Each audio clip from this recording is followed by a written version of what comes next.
বিরল নজির গড়লেন মুখ্যমন্ত্রী হিমন্ত বিশ্ব শর্মা। অবস্থান পাল্টানোর জাতীয় রেকর্ডের পাশে মুখ্যমন্ত্রীর নাম। গৌরবের পাকযোগ ইস্যুতে ফের ডিগবাজি মুখ্যমন্ত্রীর। 10 সেপ্টেম্বরের পর 6 অক্টোবর, 6 অক্টোবরের পর ফের 29-এ। নিজেই একের পর এক ডেডলাইন দিচ্ছেন, আবার ভাঙছেন মুখ্যমন্ত্রী। গৌরবের পাকযোগ ইস্যুতে একই মাসে দুবার সম্পূর্ণ আলাদা দুটো মন্তব্য মুখ্যমন্ত্রীর। তেওঁ ভাবে এইটো সময়ত মই প্ৰেছ কনফাৰেন্সখন দিব লাগে, যাতে বৰ্তমান জুবিন গাৰ্গক লৈ ৰাইজ আৱেগিক হৈ আছে, বস্তুটো যাতে নোহোৱা হৈ যায়। মইতো ৰাজনীতিৰ অ আ ক খ শিকি থৈছোঁ নহয়, কেতিয়া দিব লাগে ময়ো বুজি পাওঁ। দুই এদিনতে আপোনালোকক আমি এখন সাংবাদিক মেলত মাতিম, আৰু দিল্লীৰ পৰাও আমি সাংবাদিকসকলক মাতিম। আমি আজি কেবিনেটত SITৰ যিটো আছিলে তাক আমি প্ৰাৰম্ভিকভাৱে আলোচনা কৰিছোঁ, কিন্তু এইকেইদিন ঘটনা প্ৰবাহৰ মাজৰ কাৰণে আমি অলপ ৰখিছোঁ। কিন্তু সেই সাংবাদিক মেলখন আমি দিল্লীৰ পৰাও জাৰ্নেলিষ্টখিনিক আমি বিচাৰিম, গতিকে অলপ ডাঙৰ কৰি আমি কৰিম, যাতে গোটেই কথাখিনি আমি আলোচনা কৰিব পাৰোঁ। 10 সেপ্টেম্বর নিয়ে মুখ্যমন্ত্রী যা বলেছিলেন তা এখন ইতিহাস। সেপ্টেম্বরের পর ক্যালেন্ডারের পাতা থেকে উধাও হয়ে যাওয়ার পথে অক্টোবরও।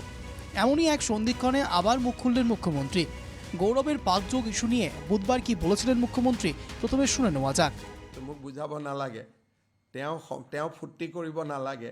তেওঁ যে অসমখন জ্বলাই ৰাখিব খুজিছে কিহৰ কাৰণে, যাতে মোৰ প্ৰেছ কনফাৰেন্সখন নহয়। 2016 জুবিন গাৰ্গে তেওঁৰ বিষয়ে কি কৈ গৈছিলে, তেওঁ নিজক বহুত স্মাৰ্ট ভাবে। তেওঁ ভাবে যে অসমখন অশান্তি কৰি ৰাখিলে প্ৰেছ কনফাৰেন্সখন অলপ দেৰি হৈ যাব। তেওঁ ভাবে এইটো সময়ত মই প্ৰেছ কনফাৰেন্সখন দিব লাগে, যাতে বৰ্তমান জুবিন গাৰ্গক লৈ ৰাইজ আৱেগিক হৈ আছে, বস্তুটো যাতে নোহোৱা হৈ যায়। মইতো ৰাজনীতিৰ অ আ ক খ শিকি থৈছোঁ নহয়, কেতিয়া দিব লাগে ময়ো বুজি পাওঁ। একই ইস্যু নিয়ে 6 অক্টোবর কি বলেছিলেন মুখ্যমন্ত্রী, এবার শুনে নেওয়া যাক সেটা। দুই এদিনতে আপোনালোকক আমি এখন সাংবাদিক মেলত মাতিম, আৰু দিল্লীৰ পৰাও আমি সাংবাদিকসকলক মাতিম।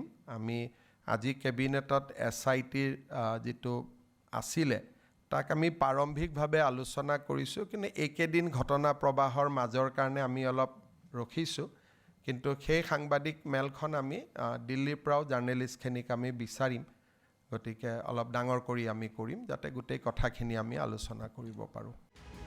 এখানেই শেষ নয়, প্রাথমিকভাবে যে রিপোর্ট বেরিয়ে এসেছে তা অত্যন্ত সংবেদনশীল বলেও মন্তব্য করেছিলেন মুখ্যমন্ত্রী। গৌরবের পাকযোগ নিয়ে SIT যে রিপোর্ট তৈরি করেছে তা অত্যন্ত নিন্দনীয়। Yeah, today we have discussed informally. It's a very, very damaging report. I can only say it's a very, very damning and damaging report. So we want to share that with a larger crowd. It's a very bad report. Damaging and damning report. So আমি আজি প্ৰাৰম্ভিক আলোচনা কৰিছোঁ, কিন্তু formal item হিচাপে আমি এই ঘটনা প্ৰবাহটোৰ কাৰণে আমি ৰখি আছিলোঁ, নহ'লে আজি কৰিয়ে দিলোঁহেঁতেন। আমি কিন্তু সেইদিনাখন আপোনালোকে আগতীয়া জানিব, আমি দিল্লীৰ পৰাও জাৰ্নেলিষ্টখিনিক মাতিম, কাৰণ তেওঁ যিহেতু পাৰ্লিয়ামেণ্টৰো ডেপুটি লিডাৰ, গতিকে people from all over the country should know' the actual character. অত্যন্ত সংবেদনশীল, নিন্দনীয়, ভয়াবহ সব তথ্য রয়েছে রিপোর্টে।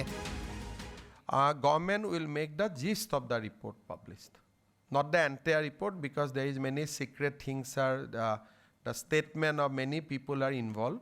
So, but we will publish the gist of the report, and documents annexed to that report will also be made available, so that you can judge the documents also. সংবেদনশীল, ভয়াবহ সব তথ্য। তাহলে রিপোর্ট প্রকাশ্যে আনতে এত সময় কেন নিচ্ছেন মুখ্যমন্ত্রী? নাকি নির্বাচন পর্যন্ত গৌরবের পাকযোগ ইস্যু বাঁচিয়ে রাখতে চাইছেন মুখ্যমন্ত্রী? জুবিন ইস্যুর মতো গৌরবের পাকযোগ ইস্যুও মুখ্যমন্ত্রীর রাজনৈতিক হাতিয়ার? সময়ই এই সব প্রশ্নের উত্তর দেবে। তবে আপাতত এটা নিশ্চিত যে গৌরবের পাকযোগ ইস্যু নিয়ে ব্যাকফুটে থাকা মুখ্যমন্ত্রী আপাতত retire heart. Bureau report, NKTV Bangla.